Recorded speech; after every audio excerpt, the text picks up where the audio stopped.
discussing Desperado, where we talk about the biggest GTA series after every episode. I am Adonis, aka D-Man, the director, writer, and actor of Solomon and Desperado.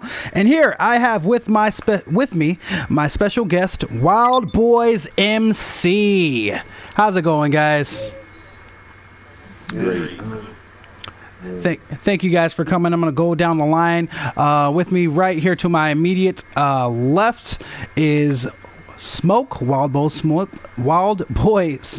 How's it going, man? Good, bro. Awesome. And right next to him, he has his VP, Wild Boy Leah. Hey, how's it going, man? I just want to say thanks for having us on. I'm really looking forward to it. Absolutely. And then to his immediate is Wild Boy Steph. What up, the doses, bro? Thanks for having us. Yes, no problem. Thank you guys for coming on. Now, everyone, please get ready because here we are discussing Desperado. Yay! Insert clapping noise here. Yay! Now, spoiler alerts. For episode 1 of Desperado, I repeat, spoiler alert for episode 1 of Desperado. If you haven't seen Desperado episode 1, go watch it now. Link in the description below, then come back and join us for some discussion. All right. Now, for those who don't know who you guys are, please tell us a little bit about yourselves. I'm Wild Boy Smoke, National President of Wild Boys. I've been a Wild Boys fan actually. I'm getting my club settled where it needs to be, and just trying to do the right thing. Awesome. Now, can you, I'm going to ask Leah now. Leah, could you tell us a little bit about your organization, about the Wild Boys, what makes it special? I mean, I think we have a really good group of guys. We've been together for a while now. And we're trying to really get focused on the role-playing type thing instead of just trying to get into that really now instead of focusing on shooting people. We're trying to get more into the role-play type of thing. Absolutely, and I really respect that about you guys.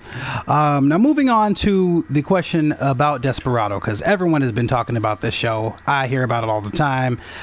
We'll be, riding around in servers sometimes, and people will come up to us and be like, "Hey, I love your show, blah blah blah," and I'm like, "Who are you?" But something I want to throw to you guys was, what are your first impressions of the series itself? When I first looked at the show, I thought about it to be like probably one of the best gaming series shows that I've seen. Okay. It's pretty nice. Awesome. Thank you. Go ahead. No, go ahead. I thought just like the overall acting and like the production that was put into it was really good. I mean, you guys really put a lot of effort and time into it, and it really showed through the finished product of the first episode. Thank you. We appreciate that, man. Now, let's go ahead, and start at the beginning of the show. The show starts off with the prospects Solomon and Pierce, in a good mood. They were feeling positive about the day, and then all of a sudden, in comes the president and VP. They step out on a balcony and murder a biker in front of all the prospects. Now, how does this set the tone for the rest of the episode? It makes me feel like I say that this is gonna be a good show. The series is gonna get wild. Just by that, jumping right off the bat. Right off the bat. Absolutely agree. Now, being as two people who actually, run a club, has there ever been a time where you guys, had to metaphorically throw someone over a balcony? Oh, yeah. Many times. Many times. We never had to actually throw someone over the balcony, but there's been times when we have to, deal with people who've been unloyal to our club and, take appropriate measures. I hear you. No, there definitely is always, a time where people aren't doing exactly what they're supposed to be doing, and you got to set them right. You got to find the nearest balcony towards you, and you just got to set them right.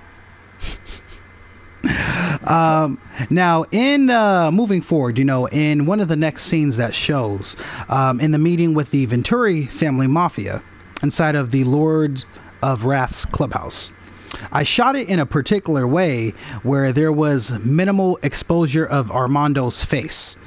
Now, I know why I did it, but how does it make you feel watching that scene as a viewer? I mean, to me, it just makes him look even more menacing. It makes him seem more tough. Even with like the associate having the bat, it makes, it drives that fear element towards the viewers. To me, anyway. It's all about the. I think it's really all about the detail how you put into it. How so? Like Leo was saying with the baseball bat and everything. Okay, I got you.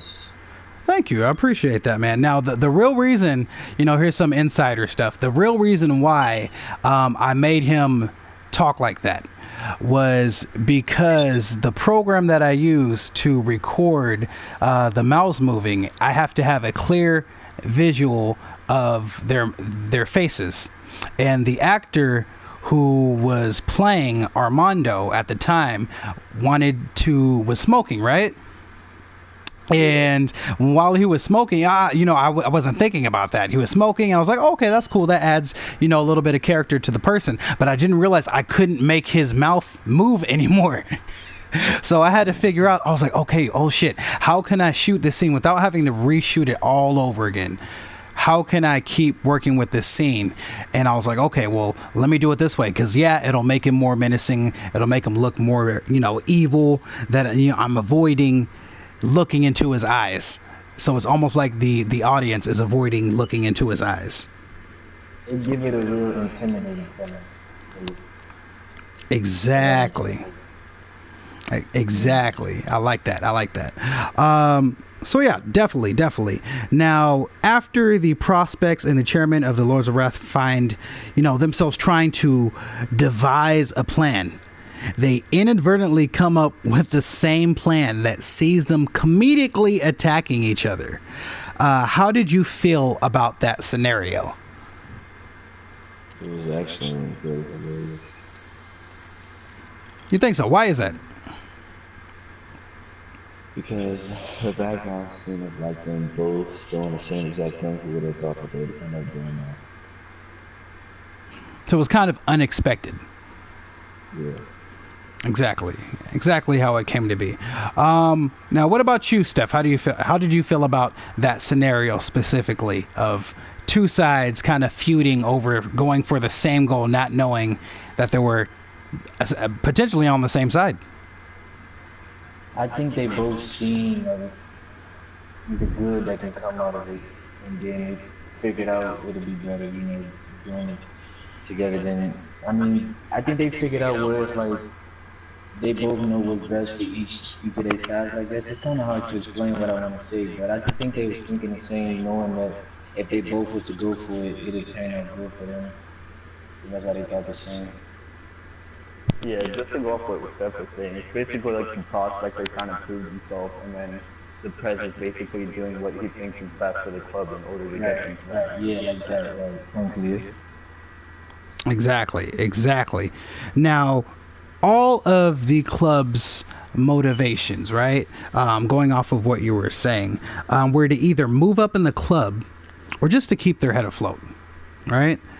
Do you feel that sometimes greed can play a role in the actions of MCs? And if so, how?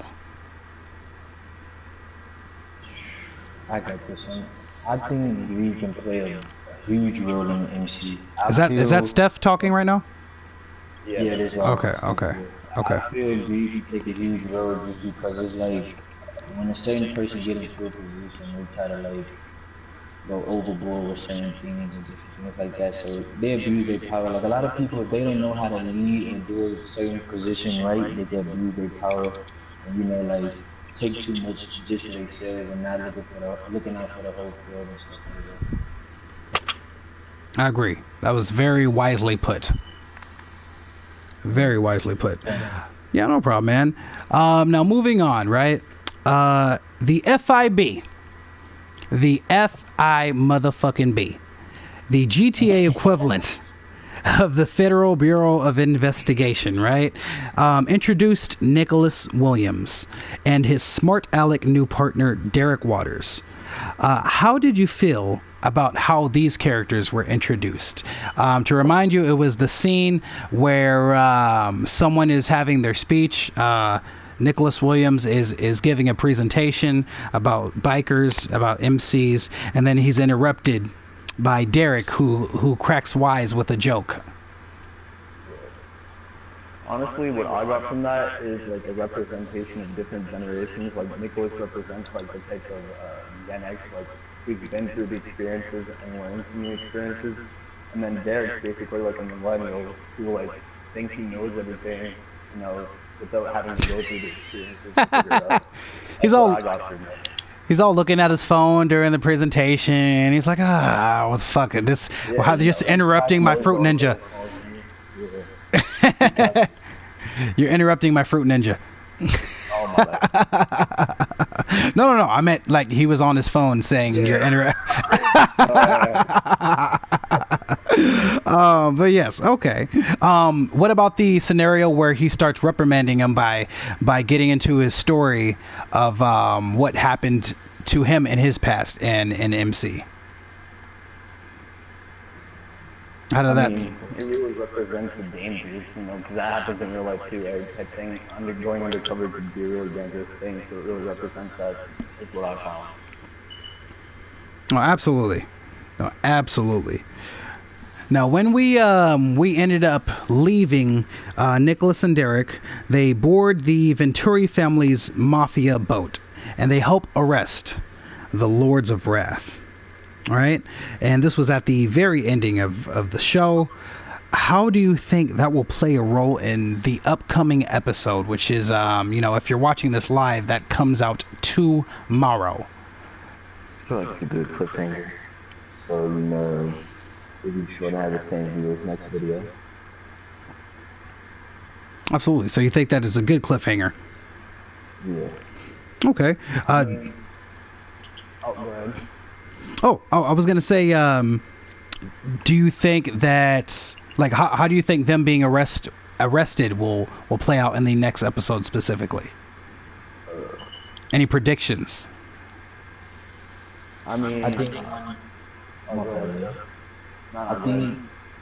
think really like it can either shatter everything or make everything like come in together. Like, By the way, real quick, who's speaking? Steph. Okay, I'm sorry. Go ahead. It can make everyone either. Yeah, so I think it can make everybody come together and be closer, or it can shatter everything. How so? Like basically, like it can shatter by them turning on each other, or if they don't turn on each other, then going closer. Damn, that's deep. Leah, how do you think that this will affect the next episode? Because potentially it looks like they're under arrest after trying to rob a mafia's boat.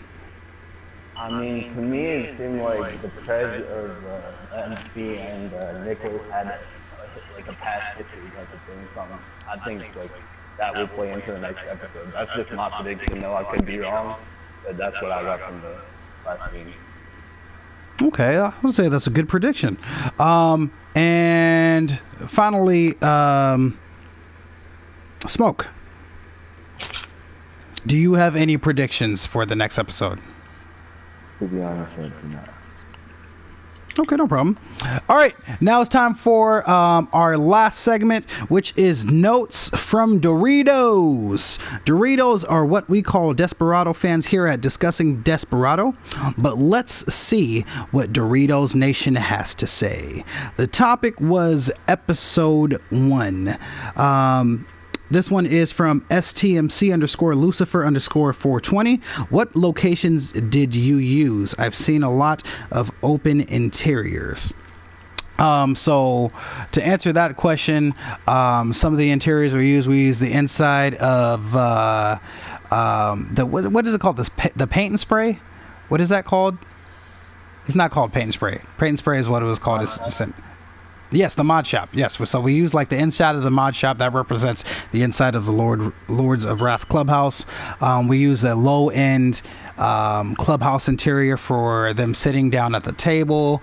I'm trying to think of any other specific ones that we used. The majority of them were outside.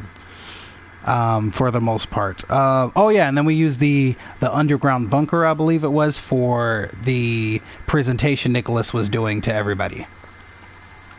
So that answers that question. Next one is from laughing_coffin_ice. He was just saying best of luck with the rest of the series because I'm going to be staying tuned. We hope that you put your name in on the VIP list so you can see episode 2 for everyone else. Good job. This one is from Alec Black. He was saying that it would be awesome if we were to make discussing Desperado, which is exactly what we're doing. So, good job. Round of applause to you, Alec Black. This one's from Lame Gamer 55. Never been this excited for a series since Sons of Anarchy. Good job. Appreciate it. We do this for the community. That's kind of what we're about. This one is from Broken Angel MC. Really well done, but I'm pretty sure what's on everyone's mind is how did Cooper become president in Los Santos? That's also a really good question. It's going to be something that's going to be answered in a future episode, so definitely keep a lookout for that as well. Funny tidbit, funny fun fact was that Cooper actually was a prospect as an older guy. So he wasn't a young person prospect. He was prospect as an older guy. So that's a fun also little tidbit. Yeah, and I think that is going to be it for our show. But I'd like to thank the Wild Boys MC for coming on and discussing Desperado with us. Wild Boys, if someone is interested in joining your club or getting more information about you guys, how would they get a hold of you? What's the best way to get a hold of you? Our website. The link is on the Instagram bio and the crew page, Wild Boys MC. Alright, and how do they spell that? WILDBOYZMC. No spaces? Nope. No spaces. Perfect. Alright, once again, thank you, Wild Boys, for discussing Desperado with us. And my name is D-Man, and we will catch you guys later. Peace out, everybody.